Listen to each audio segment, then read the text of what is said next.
Internets.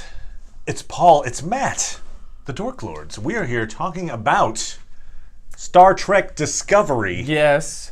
Short treks. Short treks. The first short trek was released last week. Yes. It is called Runaway, which did make me think, since the last show we just covered was Maniac. Right? Yes. And so we would do the Runaway. Maniac. I was like, well, what other 80s pop tune could we use? Too bad there isn't one that's named Runaway. She's a little runaway. Okay, so there we go. In this case, you only have to experience that once. You only have to experience it once. It's the only time. The others aren't called Runaway also or Running Away Further. And why that song isn't playing at the beginning of this episode. It just, no, okay. Yes, anyway, Discovery is kind of back-ish. I mean, they're back, but they're not back. But they have a whole season coming up. Yes. 2019. But for now, they're going to release a few. They're going to have another one. They're going to drop in a couple of weeks. Yep. I think there's 4 total, maybe. Anyway, it's a short trek. It's 15 minutes long, and that's including credits. Yes. So it's like 12 minutes. Yeah. Runaway features everyone's favorite character. I can't even say it with straight face. No, you can't. No. Tilly. I like her. It's Tilly. It's a Tilly episode. He irrationally doesn't like her. It's a Tilly-centric episode. Irrational. All about Tilly. Just in case. No, like, not all. Not all. Because Because there's another person there who's not her. She's the only crew member, really. Though. Yes, there you go. It's That's more accurate. Tilly meets an alien is what this is. Okay. Yes. So, And yes. Yeah. All right. So Tilly begins the episode. She's talking to her mom. Yes, talking to mom's. Hologram mom. Yep. They still got the hologram tech, which we know. That's it. That's a thing. Yeah. It's a thing now. Yeah, it is. Back in the day. Back in the day, they had holograms. You know, and we still don't know why it falls out of favor. I do think somewhere in there we see, I think it's her medal for like helping to end the Klingon war. So I think there's a way to place it in time. I think this happens after season 1. Okay. Which is not like, that's where they're placing it. So. Sure. So Tilly's talking to her mom. And another way to place it is it wasn't until the final episode that she got into the command thing anyway. So right. So it's after the season finale. Yeah. She's doing this. That was difficult. Well, I'm just saying. Just in case you were like, where does this fit into Jan's story? Either before or after. Anyway. All right. So she's gone, but point being, she's gone through a whole lot, right? We know that Tilly has been through, like, she went to the mirror universe, and she realized there's a mirror universe of herself that's a commander, and they had to fight a bunch of stuff. Done a lot, that presumably, her mother wasn't around. Her best friend is like was a convict who helped start a war and then helped finish it, and anyway, So, yes. Anyway, so she has a lot of life experience now that she's bringing to the table. And her mom's still like, yeah, but no, you shouldn't do the command training thing because you'll probably fail, and you should never do anything that you should fail. I don't know what. I feel like you're actually on her point. I am. I'm actually giving her credit. You're like, you thought I was going down a road of like Boo Tilly. No, well, it sounds like you were. I know. Well, no, but I'm not. I'm saying she's at this point. She's decided I'm going to do this command training thing. I could see this conversation maybe a little more like.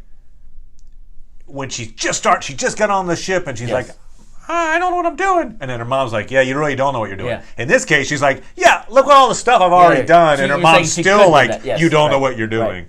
Seems like you get the idea now. The mom is really got problems. Yes. No, I thought you were going to say like you're on, I was thinking you're on her side. Like, oh, you really should resign off the ship. I mean, show. I mean, whoops. Oh, good point. If she got her own command, she'd be off the show. Come on, Tilly. Get that ship. You get that command. You go the step that Riker couldn't go. Where Riker was always about to get another ship, and they're like, oh, but I'd rather be second in command. So she's around, and her mom is a jerk. Yeah. And is, it's a dysfunctional family.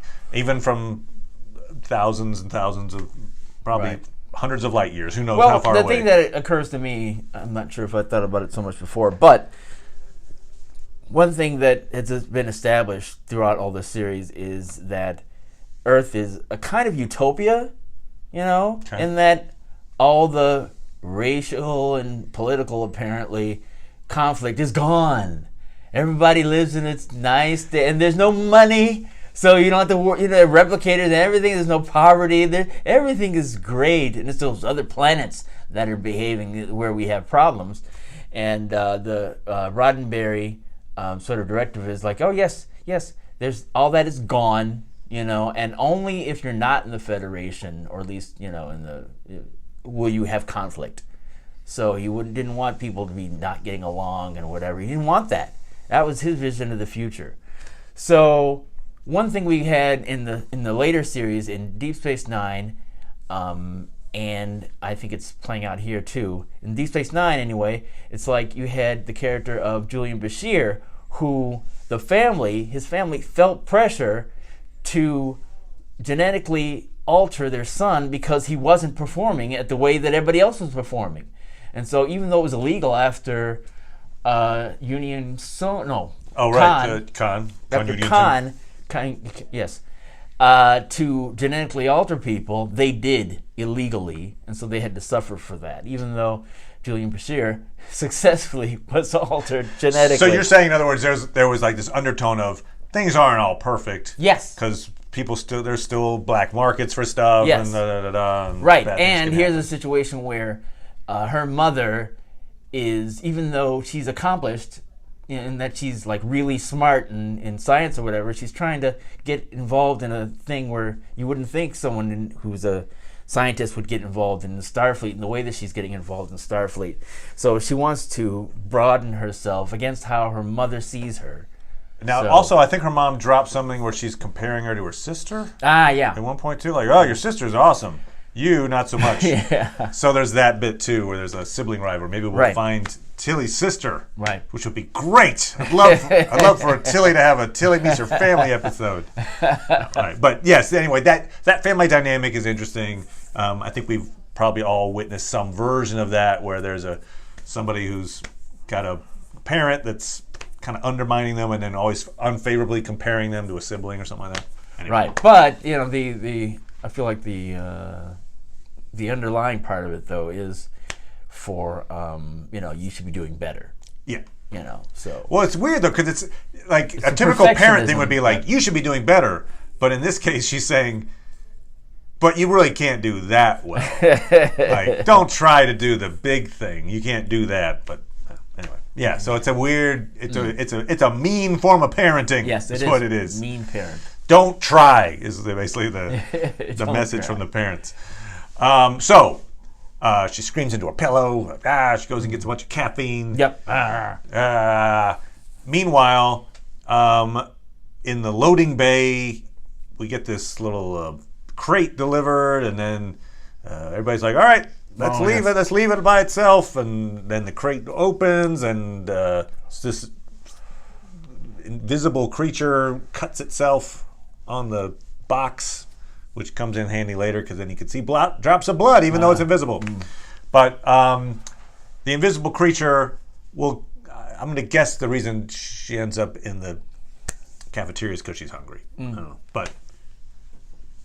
Basically, Tilly and Creature meet up. I say Creature. It's a whatever. For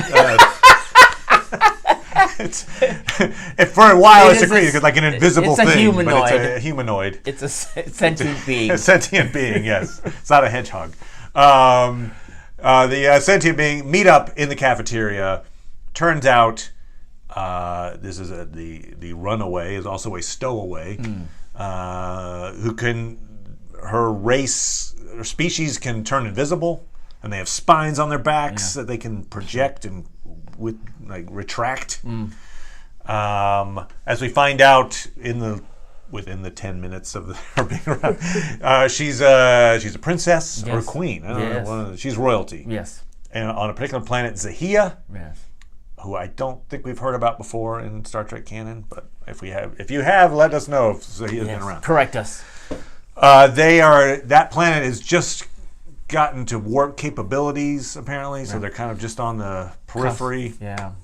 And she is obviously destined to be this planet's ruler, And she has figured out a way to recrystallize dilithium, which what I understand is, again, canonically speaking, not something that happens till significantly later, but so be it.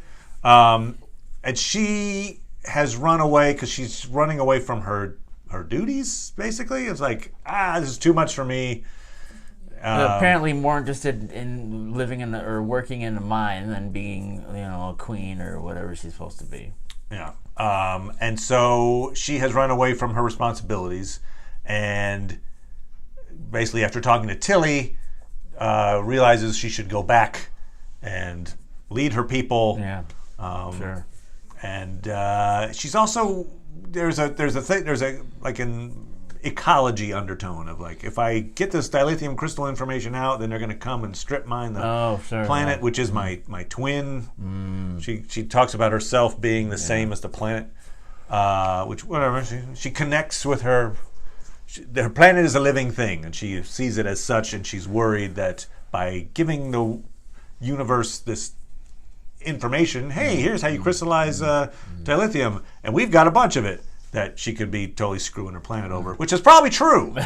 You flash back to 50 years from now, and our planet's completely strip mined. Yeah. But so basically, the idea here is that there's a parallel between, you have these two intelligent women who are at least thinking about leadership roles. Sure.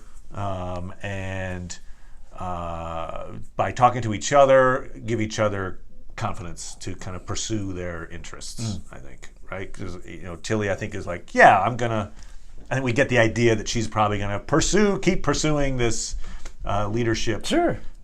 Which, she probably got confidence from talking to Poe, is what, for short, is what this woman's name is. And then she being Tilly, teleports Poe back to her planet. I don't know where that happened to be nearby or whatever. One of the things that was a little odd, it's Tilly, and then there's some extras, and then there's Poe. Yes. So the ship is practically empty except for the two of them. Yes. And Tilly does all this stuff on the sly, and I guess because Poe is like, don't tell anyone I'm here. Yeah. I don't know. I prefer an episode that's more rich. I think the intention is right.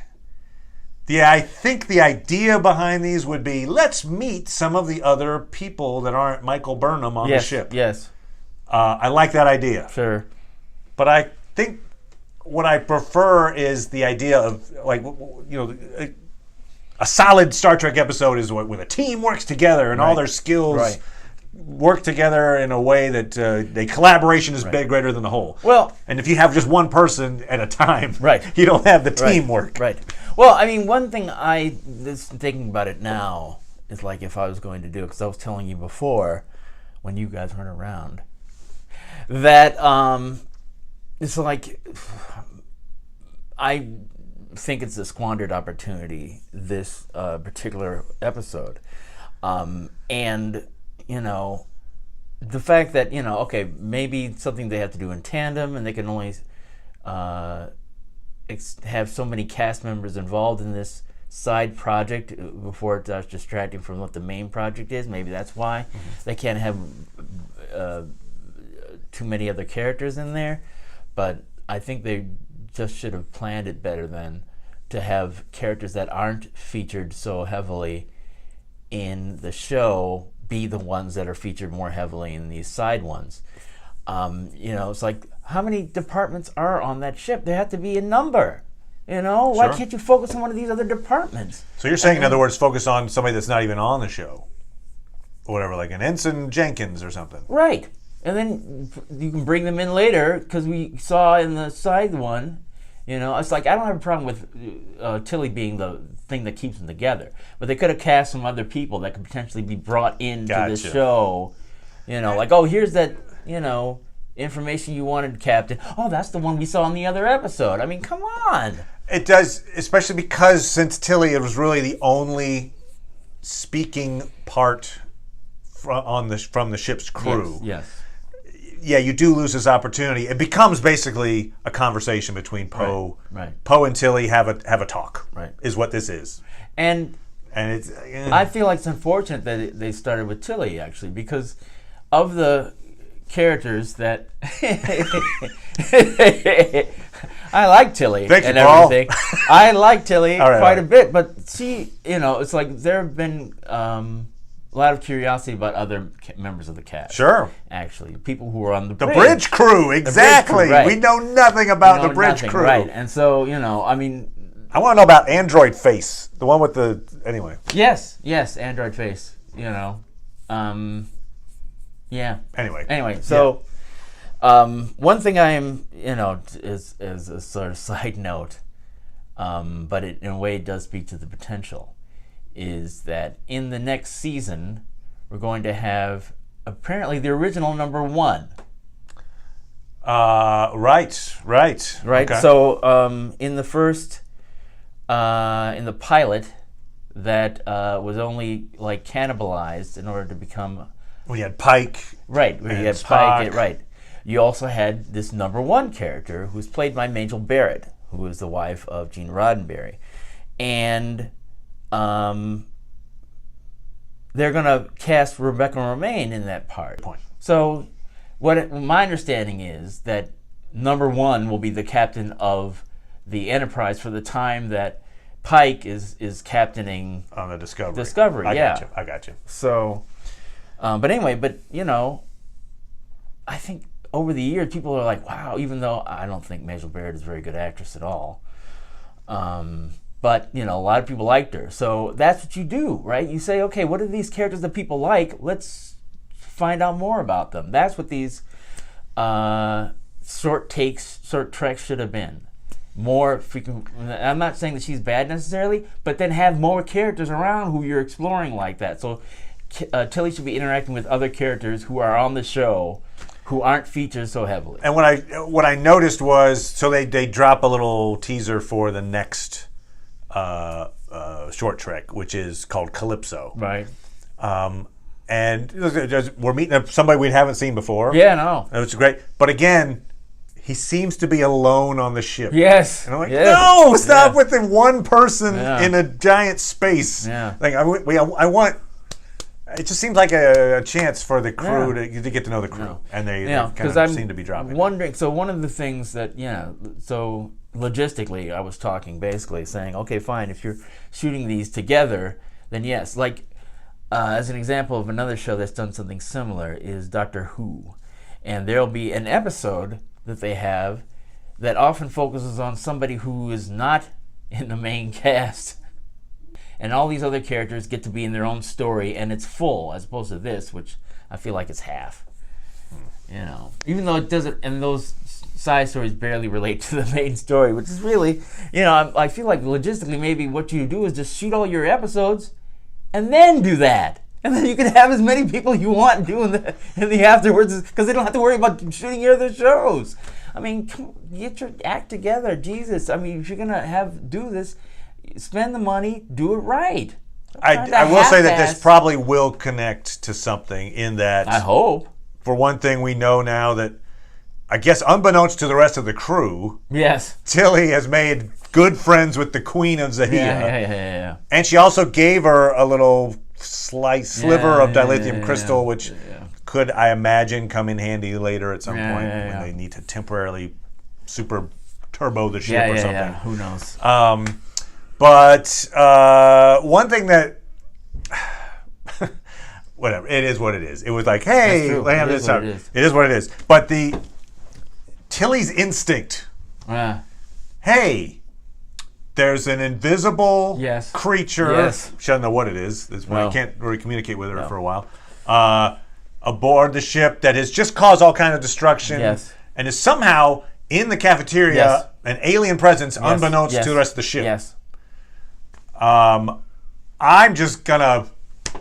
It tells me not to tell anybody. I'm gonna agree. Yes. I am not going to tell a soul. Why would you? I mean, in the case of the story, it works out because Poe's nice. Yes. But Poe didn't have to be nice. No. What would you know? Even still, even if they're nice.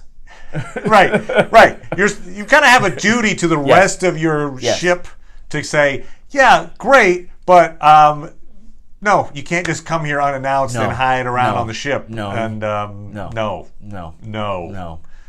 So that I think she just failed her command test right there, which was like, hey, I just walked an alien around. Then I assume that has to be unauthorized. I went in unauthorized use of the teleporter to beam this alien presence away. And anyway. Yeah, if it didn't follow with a report that said, here's what I did, then there's something wrong. Yeah. Just saying, that's all right. There's some protocols. Yeah, it's like it's like how are we going to explain that there's nobody on there? Oh, she doesn't tell anybody. No. It's like it's hard. I know in this show they've made it now so that it's hard to have a two-way conversation with somebody over long distance without seeing them. You have to have them actually wear with you in hologram form or something. I'm a ghost. Yeah, but that's what they should have done. Should have like, hey, somebody, I'm talking to you now, and then you just hear the voice. Okay, just let me know in the report when you're finished. Oh, bye, true. Commander. You didn't have to have You didn't have to have Burnham in the space. You could have said, Burnham, we have an intruder in the cafeteria. Great. You deal with it. Okay, thanks. It's all you. I'll do as I see fit. Yeah. Great. Anyway, it's a cool idea. The concept of doing these little shorts, I think, is fun. I think we'll give them a little pass in that they're probably still trying to figure out what this means. But I feel like this felt like just an any other day kind of thing, as opposed to let's do something vital and really. I don't know. Huh. Examples of teamwork would be cool. Yeah. I would like that in these 15 minutes. The chance to make the ship even richer than it already is. So, it's like one of the criticisms of the original series was like, what is it, the 5 or the 3 that really only got most of the attention, right? So Spock, not Scotty, Spock, Kirk, and McCoy. Listen to the order that I said that in. Well, you could definitely say that about the first season of Discovery. Discovery was very much like Michael Burnham, Lorca. And, you should be spreading that around. You want it to be a rich, where all the characters have their own motivations and, really drive the story. So we'll see. Yeah, we'll see. There's going to have a few more of these. As I say, the trailer for Calypso didn't give me hope that they were going to show more than one guy at a time, but hopefully they will. And let's look ahead. Looking ahead. Later on, we're going to be talking about Daredevil. Yes, season 3. It's dropping at the end of the week. Yes. So we'll be chatting about that. Yes. I'll be doing some more Lord of the Rings stuff, which this guy's very fond of. So we'll be, and we'll also be talking when it drops about the next short trek, Calypso. Oh, yes. I think it's November 9th, something like that. Anyway, so all right, bye everybody.